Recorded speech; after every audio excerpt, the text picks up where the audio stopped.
Thanks so much for joining us at 10. I'm Mark McPherson. The father of the teen shooter from the Abundant Life Christian School tragedy in December appeared in court today. His bond was set at $20,000. WMTV's Ashley Wheel listened into Rupnow's initial court appearance today and joins us in studio. How was that bond decided?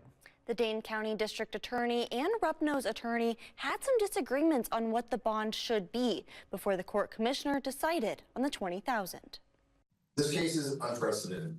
Dane County District Attorney Ishmael Ozan claims Jeffrey Rupnow knew his daughter better than anyone. There was no other person who knew the child better than the defendant.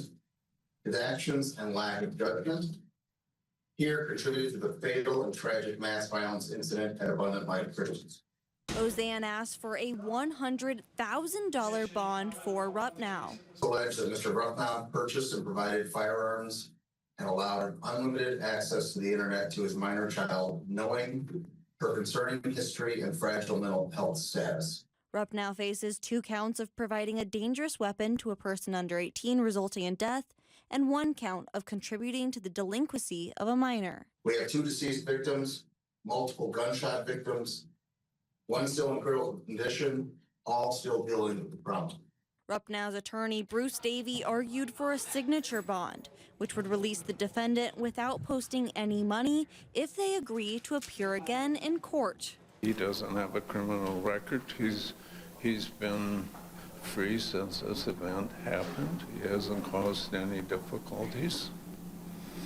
He works, he owns a home, he's got family here. Court Commissioner Scott McAndrew decided on $20,000, but said there were legitimate points made on both sides. The defendant does not have a criminal record, and I don't think it's a case where it should be the intent of the court to set bail so high that he is unable to post. However, I'm not comfortable with just the signature bond given the nature of this.